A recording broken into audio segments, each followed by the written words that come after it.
ఏముందిలే ఆ చిన్నదేగా అనుకుంటాం మనం. దేవుడు దాన్ని చాలా సీరియస్గా తీసుకునే అవకాశం ఉంది. Very danger. చాలా చాలా చాలా చాలా చాలా జాగ్రత్తగా ఉండాలి. ఇచ్చితనంగా ఉండకూడదు. ప్రతిదీ పిన్ టు పిన్ పట్టుకుంటాడు ఆయన. ఎక్కడ బుద్ధిహీనమైన ప్రవర్తన కనపరచకూడదు. నేను ప్రభువులోకి వచ్చిన తర్వాత అన్ని పాపాలతో ఆ పాపం కూడా ఒకటి ఒప్పుకున్నా. ఆ తరువాత క్రీస్తు రక్తంలో కడగబడ్డ తర్వాత అన్ని దోషాలతో పాటు ఆ దోషం కూడా పోయి యేసయ్యలోకి వచ్చినాక మళ్ళా నూతన వస్త్రం ఒంటి మీదకి వచ్చింది. అవును తమ్ముడు, ఆ శాపం పోయినాక వచ్చింది. ఏముందిలే అనుకోవద్దు. బుద్ధిహీనమైన పనులు చేసి సమర్థింపులు చేసుకోవద్దు. ఓకే, దీనులని, విధవరాండ్రని, దిక్కులేని వారిని, దైవజనుల్ని తృణీకరించకుండా జాగ్రత్త పడాలి. లేకపోతే దాని ఎఫెక్ట్ ఖచ్చితంగా ఏదో రూపంలో నీకు పడతానే ఉంటుంది. సో మొత్తం 6 విధాలు ఓ మనిషి సమస్యకి గురి కావడానికి కారణం. 7వ రకం అనవసరంగా మనల్ని ఇబ్బంది పెట్టడానికి సైతానుగాడు చేసే దాడులు. మన మనశ్శాంతి లేకుండా చేసి మనల్ని డిస్టర్బ్ చేయడానికి వాడు ఏదో ట్రై చేస్తూ ఉంటాడు. ఇట్లా 7 విధముల మనల్ని శ్రమలో సంధిస్తూ ఉంటాయి. సమస్యకు కారణం ఏంటనేది ఫస్ట్ తెలుసుకోవాలి. పాయింట్ నెంబర్ 1 అయిపోయింది. నెంబర్ 2 సమస్య కారణం తెలుసుకున్నాం. పరిష్కారం ఏంటి?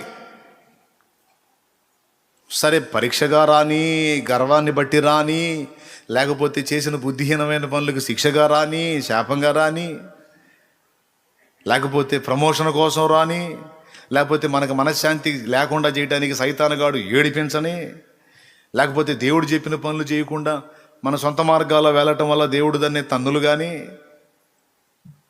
మొత్తం 7 రకాలు తేలినాయి. ఎంతమంది గుర్తుందో ఏమో. రైట్, ఇప్పుడు ఈ సమస్యలకు పరిష్కారం ఏంటి అంటే దేవుడే. హిజ్కియా చూపించిన దారి దేవుడే. ఏం చేయాలి? దేవుడి దగ్గరికి వెళ్ళి దేవుడు ఎలా పరిష్కరిస్తాడంటే, నీ 100 కోట్ల సమస్యలకు దేవుని దగ్గర అనంత కోటి పరిష్కారాలు ఉన్నాయి. లోకస్తుల మాటలు మళ్ళీ చెప్పేది, లోకస్తుల మాటలు, నీ 100 కోటి దరిద్రాలకు దేవుని దగ్గర అనంత కోటి ఉపాయాలు ఉన్నాయని. దేవునికి స్తోత్రం. చెప్పు, గట్టిగా చెప్పు. ఉపాయం నీకు లేకపోవచ్చు, కానీ దేవుడికి కూడా లేకుండా ఏం లేదు. మనకు కొనకొచ్చుకోవటం తెలుసు, అమ్ముకోవటం తెలీదు. మన భాషలో చెప్పాలంటే బ్లంట్ పదజాలంలో అన్ని కొనకొచ్చుకోవటం తెలుసు, అమ్ముకోవటం తెలియదు. ఉండమనసాటు ఉండకుండా అన్నిట్లాంటి పనులు చేసుకొని తెచ్చుకుంటుంటాం అన్నమాట. అయితే దేవుడికి మనం కొనుక్కొచ్చిన వాటిని ఎలా సేల్ చేయాలో తెలుసు.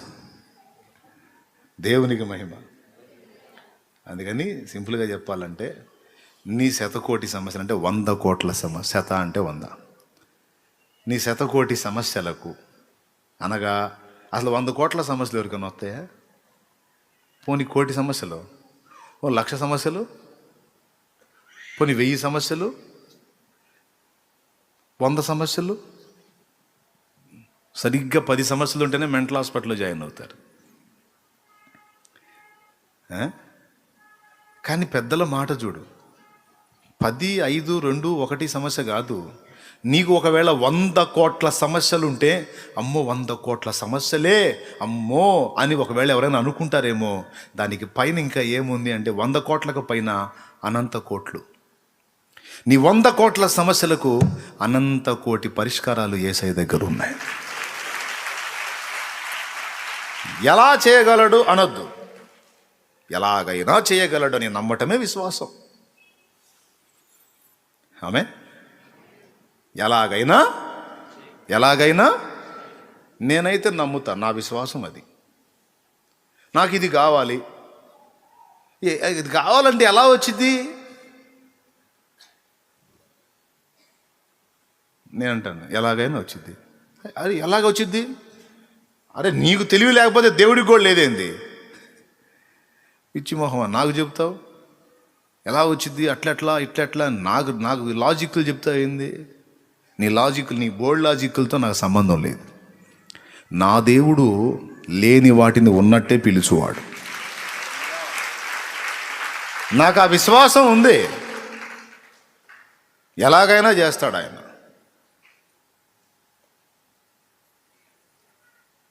నాకు అనుమానం లేదు, అవిశ్వాసం లేదు.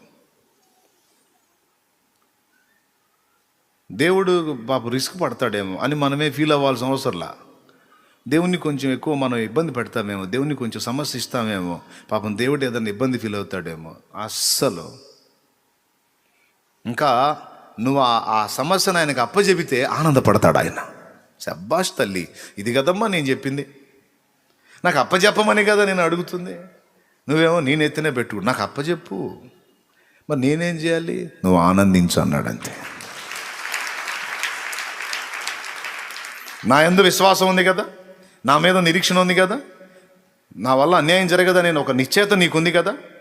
ఉన్నోళ్ళు చేతులు ఎత్తండి. దేవుడే అడుగుతున్నాడు. ఉందా? ఉంది. ఉందే. నేను 2 చేతులు ఎత్తుతా, డౌట్ లేదు. 2 చేతులు ఎత్తా. నిశ్చయత ఉంది, విశ్వాసం ఉంది, నిరీక్షణ ఉంది.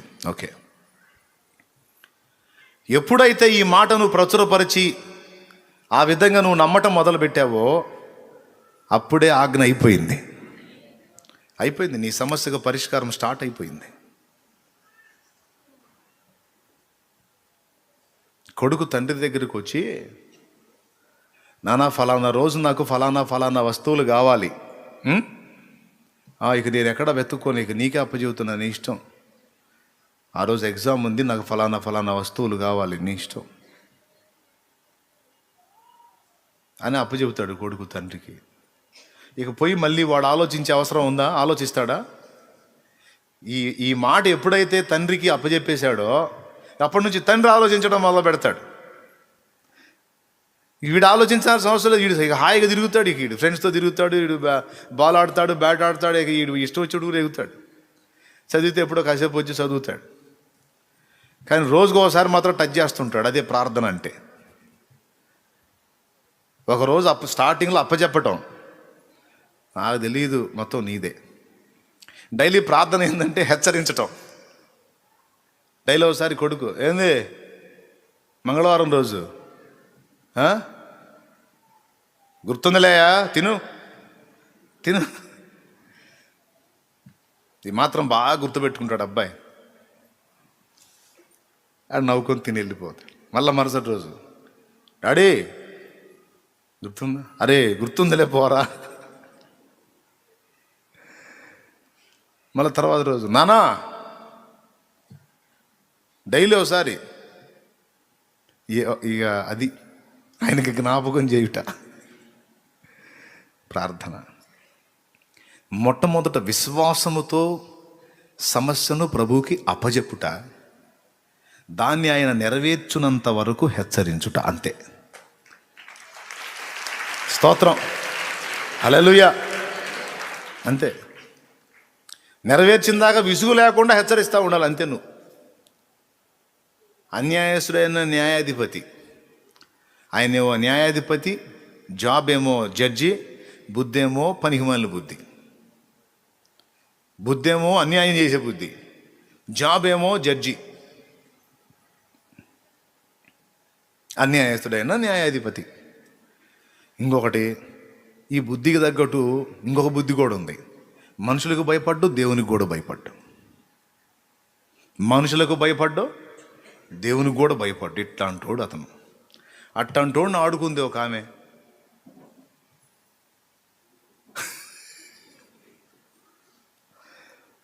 యేసయ్య చెప్పాడు లూకాసు వార్త 18లో, ఇంటికి పోయినా చూడండి, నాకెళ్ళి ఇప్పుడు చూడండి, నాకెళ్ళి చూడండి మీరు. దేవుని స్తోత్రం. చూడు, మరి ఒక స్త్రీ, భర్త లేని స్త్రీ, పెద్దావిడే, ముసలావిడే, దేవునికి భయపడకయు, మనుషులను లక్ష్య పెట్టకయు ఉండు ఒక అన్యాయస్తుడైన న్యాయాధిపతి దగ్గరికి పోయింది. మరి స్థల వివాదంలో పోయిందో, పొల వివాదంలో పోయిందో, అప్పు సమస్యలో పోయిందో, మొత్తానికి అన్యాయం పొందింది ఒకడి వల్ల. పోయి ఆయన కలుసుకొని, అయ్యా నా పక్షాన మాట్లాడే వాళ్ళు ఎవరు లేరు, నువ్వు న్యాయాధిపతివి, ఫలానోడు నాకు ఇట్లా అన్యాయం చేశాడు, నువ్వే న్యాయం తీర్చాలి. 2 రోజులు ఆగిరాబో అన్నాడు. ఇది ముందే అన్యాయస్తుడు కదా. సరే 2 రోజులు ఆగి మళ్ళా 2 రోజులు ఆగిరాబో అన్నాడు. 2 రోజులు ఆగి, ఏ టైంలో రావాలయ్యా? ఉదయం 10ంటికి రా అన్నాడు. కరెక్ట్గా 10 మీదకి ముళ్ళు వచ్చింది, ఆమె వచ్చి వాకిట్లో ఉంది.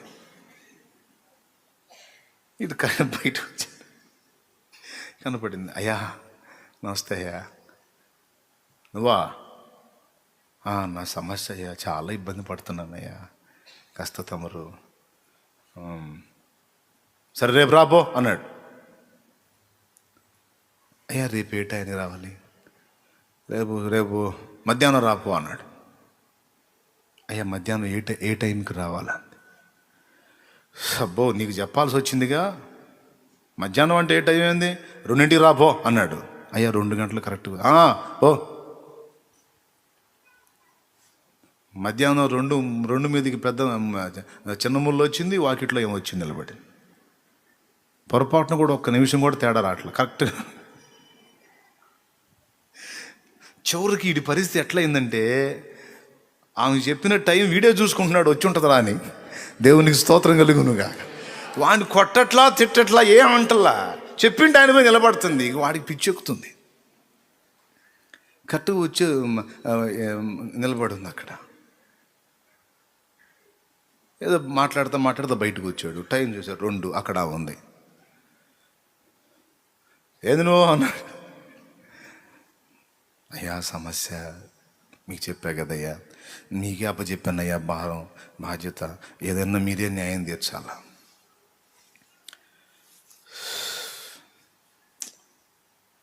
సరే ఎల్లుండు సాయంత్రం కనపడు అన్నాడు. అయ్యా ఎల్లుండా? సాయంత్రమా? ఏ టైంలో? అంతకుముందు ఎల్లుండి అనేవాడు కదా, రేపు 2 రోజుల తర్వాత అన్నాడు. ఇప్పుడు ఎల్లుండు సాయంత్రం, ఇక టైం ఒక్కటే అడిగింది. సాయంత్రం అంటే 7ంటికి కనపడు అన్నాడు. ఈ వీడు ఆలోచిస్తున్నాడు, 7 అవుతుంది వస్తుంది, 7 అవుతుంది వస్తుంది, 7 అవుతుంది వస్తుంది. మెంటల్ టార్చర్ అయిపోయింది వీడికి. వాడే వచ్చి చూస్తున్నా, 7 అవగానే పరిగెత్తుకుంటూ వచ్చాడు, వాకిటి దగ్గరికి నిలబడి ఉంది. వచ్చావా?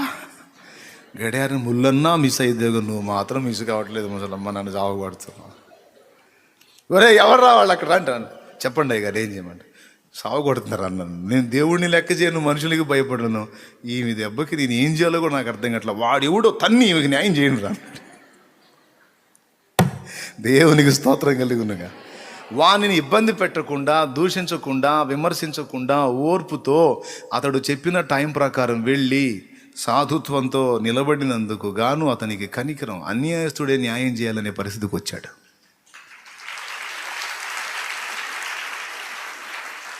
మీ పరలోకపు తండ్రి వానికంటే శ్రేష్ఠుడు కదా. మరి నిశ్చయముగా నీ మనవులు ఆయన వినును కదా. సో ఫస్ట్ చేయాల్సింది ఏంటంటే, నీ బాధ్యత ఏదైతే ఉందో, నీ సమస్య నువ్వు నలుగుతున్నది, విశ్వాసముతో ఆయనకు అప్పజెప్పేయాలి. విశ్వాసముతో ఆయనకు అప్పజెప్పేసేయాలి. అప్పజెప్పి ఏం చేయాలన్నాడు? హ్యాపీగా ఉండన్నాడు, ఆనందంగా ఉండు. ఏం ఆనందం అన్నాయి?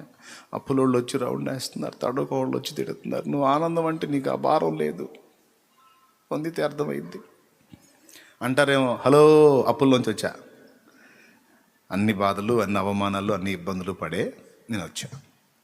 అప్పుల సమస్య ఎరగకుండలేను, రోగాల సమస్య ఎరగకుండలేను, నిందల సమస్య ఎరగకుండలేను. దాదాపు చాలా విషయాల అనుభవం ఉంది, దేవుడు ఇచ్చాడు. అర్థం చేసుకోగలుగుతా. మరి విశ్వాసం అంటే అదే. ఏంటిది? దేవుడు నా మీద భారం వేసి నిశ్చింతగా ఉండమన్నాడు. నేను అప్పివ్వాల్సినోడు ఒకవేళ నన్ను బజారుకు లాగటం దేవుని చిత్తం అయితే లాగని. నన్ను రోడ్డు మీదకి లాగి ఒకడు అవమానపరుస్తుంటే నాకంటే ముందు నొప్పి నా దేవుడికే.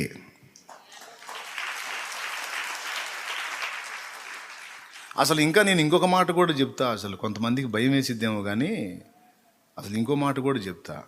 అసలు దేవుడు తొందరగా జోక్యం చేసుకోవాలంటే అసలు అట్లా మనల్ని రోడ్డుకు లాగేవాడు ఎవడన్నా హెల్ప్ చేస్తే బాగుండు అనిపిస్తుంది. అర్థం కాలేదా? మళ్ళీ చెప్పేదా?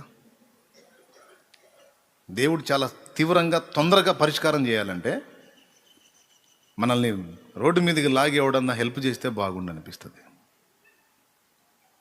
అప్పుల వాళ్ళకి ఎంత ఓదార్పు అనుకున్నా ఈ మాట. దేవునికి స్తోత్రం కలుగును గాక. హల్లెలూయా. కానీ నేను చెప్పేది అబద్ధం కదా, నిజమే. దేవుడు తొందరగా జోక్యం చేసుకోవాలంటే మనల్ని ఇబ్బంది పెట్టేవాడు ఒకడు కావాలి. నేను అందుకే గతంలో ఒకసారి చెప్పాను, ఎవరైనా మిమ్మల్ని అవమానపరిస్తే వాళ్ళు మీ కొరకు గొప్ప త్యాగం చేస్తున్నారు. ఎవరైనా మిమ్మల్ని రోడ్డుకు లాగి ఇబ్బంది పెడితే వాళ్ళు మీకోసం గొప్ప త్యాగం చేస్తున్నారు. ఏంటి గొప్ప త్యాగం తెలుసా? మొట్టమొదటిది, నీ మీదికి దేవుని కనికరం వచ్చి నువ్వు ఆశీర్వదించబడటానికి వాళ్ళు తోడ్పాటు అందిస్తున్నారు. ఆ విధంగా దేవుని కనికరం నీ మీదికి రావడానికి, దేవుని కోపాన్ని వాళ్ళు స్వీకరించడానికి తెగించారు. మరంతేగా ఆయన బిడ్డపైన నిన్ను ఇబ్బంది పెడితే ఫస్ట్ ఎవరి మీదకి ఏమొచ్చింది? బిడ్డ మీద కనికరం, వాడి మీద వాడు తన్నులు తింటాడు లేదా? అంటే నిన్ను బాగు చేయటానికి వాడు పని కట్టుకొని తన్నులు తినటానికి సిద్ధపడ్డాడు. సో ఇది ఉందని సంగతి వాడికి తెలియదు. దేవునికి స్తోత్రం. ఇప్పుడు వాడు పరోక్షంగా మనకు ఉపకారే అపకారే?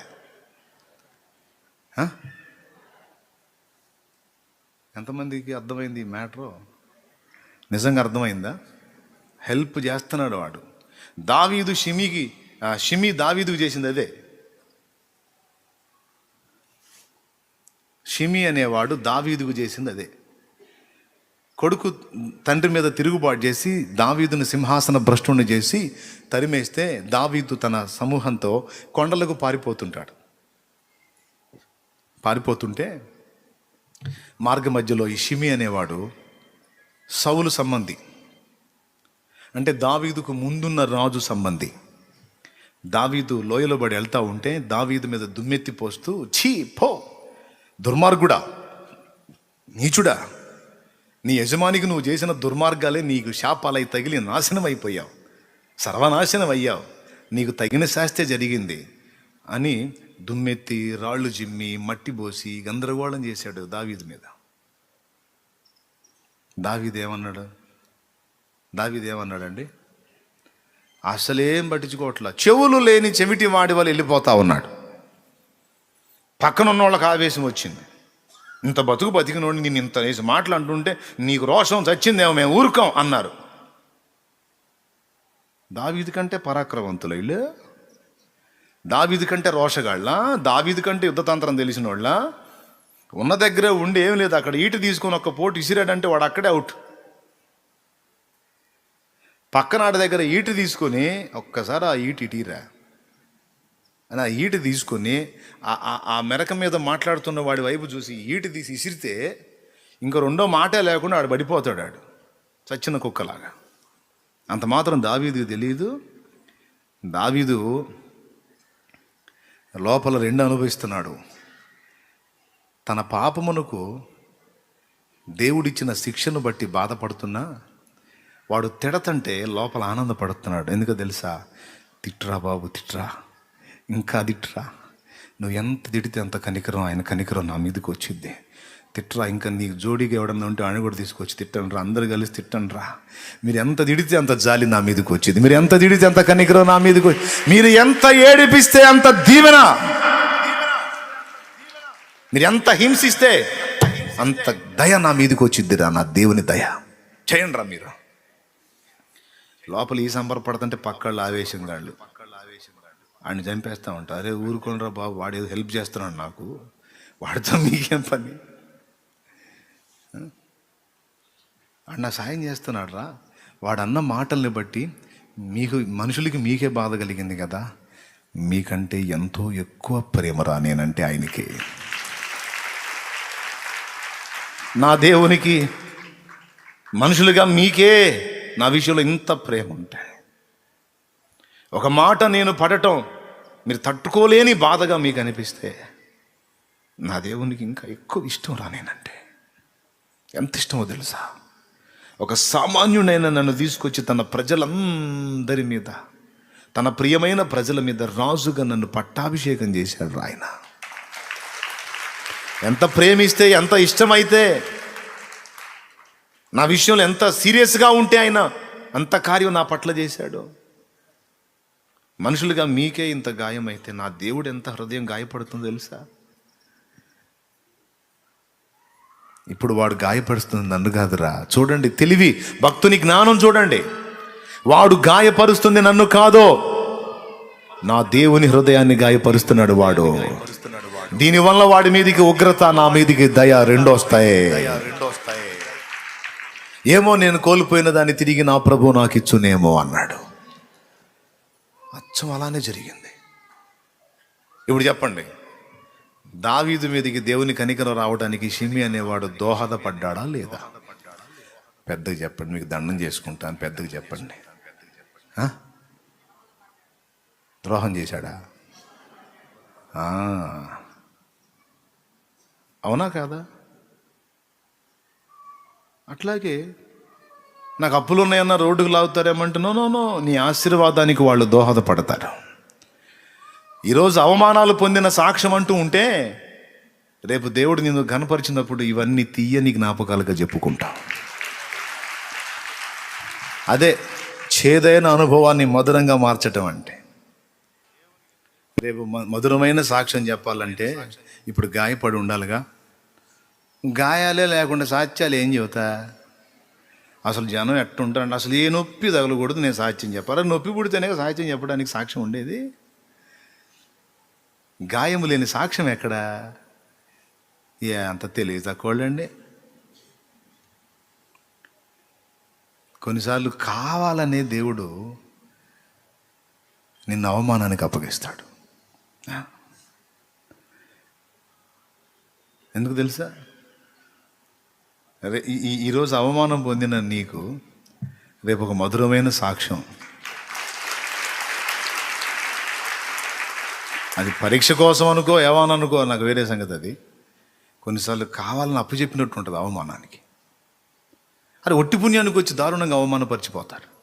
భలే బాధ. ఏంది ఇదని చెబుతున్నా, భలే బాధ వేయటం కదా, బాధపడ. స్తోత్రం అనుకో, స్తోత్రం అనుకో. నిన్ను అవమానపరిచిన ప్రతిసారి దీవెనలు నీ మీద కుమ్మరించడానికి దేవుడు రెడీగా ఉంటాడు. ఇలా ఫిక్స్ అయిపోయిన వాడికి 20 అప్పులు ఉంటే మాత్రం ఇక వేదన ఉంటుందా చెప్పు? ఇది ఎరిగిన వాడికి ఇంకా మెంటల్ టార్చర్ ఉంటుందా?